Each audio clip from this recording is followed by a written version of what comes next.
आपकी जवानी छीन चुकी है। हमारे ही देश में रह करके हमारे लोगों के खिलाफ अपराध बहुत प्रभावी कार्रवाई करेंगे, फिर उसकी क्या दुर्गति होती या वो ही जानता है। उत्तर प्रदेश विधानसभा के शीतकालीन सत्र के अंतिम दिन मुख्यमंत्री योगी आदित्यनाथ ने जिस दृढ़ता, स्पष्टता और आक्रामक तेवर के साथ बांग्लादेश में हो रही हिंसा और हिंदुओं पर कथित अत्याचार का मुद्दा उठाया, वो केवल एक राजनीतिक बयान नहीं था, बल्कि मानवता और नैतिक जिम्मेदारी का एक स्पष्ट ऐलान था। सदन में उनका भाषण एक चेतावनी की तरह गूंजा, उन ताकतों के लिए जो आंखें मूंद कर चुप्पी साधे बैठी है और उनके लिए भी जो चुनिंदा मुद्दों पर ही अपना सेक्युलर चश्मा पहनते हैं। मुख्यमंत्री योगी आदित्यनाथ ने साफ शब्दों में कहा कि बांग्लादेश में एक दलित नौजवान की निर्मम हत्या और उसे जिंदा जलाए जाने की घटना को लेकर केवल किसी एक देश की आंतरिक समस्या नहीं है, बल्कि ये सभ्य समाज के मुंह पर एक करारा तमाचा है। उन्होंने सवाल उठाया कि जब ऐसी अमानवीय घटनाएं होती हैं, तब भारत में बैठा विपक्ष क्यों खामोश हो जाता है, क्यों उसकी जुबान पर ताला लग जाता है? क्या मानवाधिकार केवल वोट बैंक देख कर तय होते हैं? योगी आदित्यनाथ ने विपक्ष की इस चुप्पी को सीधे तौर पर दोहरे चरित्र का उदाहरण बताया। उन्होंने कहा कि अगर कहीं बहुसंख्यक समाज में जुड़ा कोई मुद्दा होता है तो विपक्ष सड़क से लेकर सदन तक हंगामा करता है, लेकिन जब हिंदुओं, खासकर दलित हिंदुओं पर अत्याचार होता है तो वही विपक्ष मौन साध लेता है। ये चुप्पी केवल कायरता नहीं, बल्कि एक सोची समझी राजनीतिक संवेदनहीनता है।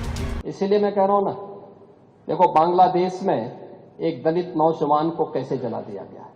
आप लोग गाजा पट्टी में होने वाले किसी भी उस पर आंसू बहाते हैं, लेकिन आपकी जबान से एक शब्द नहीं निकल रहा है, क्योंकि एक दलित नौजवान मारा गया बांग्लादेश में, और उस नौजवान के मरने पर आपकी जबानें सिल चुकी हैं, क्योंकि आप उसको केवल वोट बैंक के रूप में इस्तेमाल करते हैं।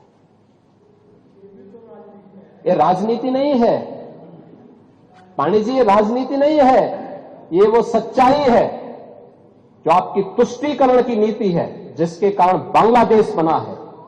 अगर बांग्लादेश पाकिस्तान नहीं बना होता, इस तरीके से हिंदू नहीं जलाया होता, और जलाता तो फिर उसकी क्या दुर्गति होती या वो भी जानता। जब बांग्लादेशी को यहां से निकालेंगे और रोहिंग्या को यहां से बाहर का रास्ता दिखाएंगे तो उनके समर्थन में मत आना, क्योंकि उनमें से बहुत सारे लोगों के वोट आपने बनवाए हैं, उनके बहुत सारे लोगों के लिए आधार भी बनवाने का पाप किया है आप लोगों ने।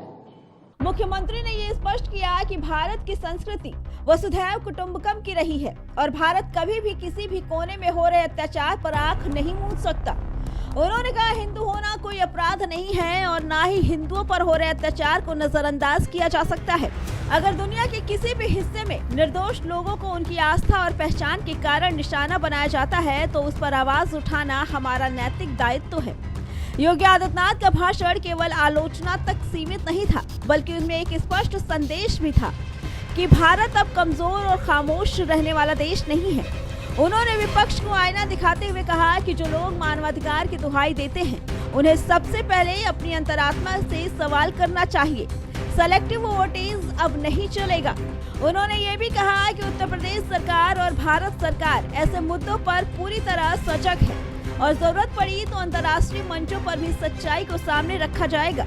मुख्यमंत्री का ये बयान उन करोड़ों लोगों की भावनाओं की अभिव्यक्ति था जो दुनिया में कहीं भी हो रहे अत्याचार के खिलाफ न्याय की उम्मीद रखते हैं। कुल मिलाकर बात करें तो विधानसभा में योगी आदित्यनाथ का ये आक्रामक और बेबाक भाषण विपक्ष की चुप्पी पर करारा प्रहार था। ये संदेश साफ था, मानवता, धर्म और न्याय के सवाल पर कोई समझौता नहीं होगा, ना ही सदन में, ना सड़क पर और ना ही अंतर्राष्ट्रीय मंचों पर। Bureau report, prime TV.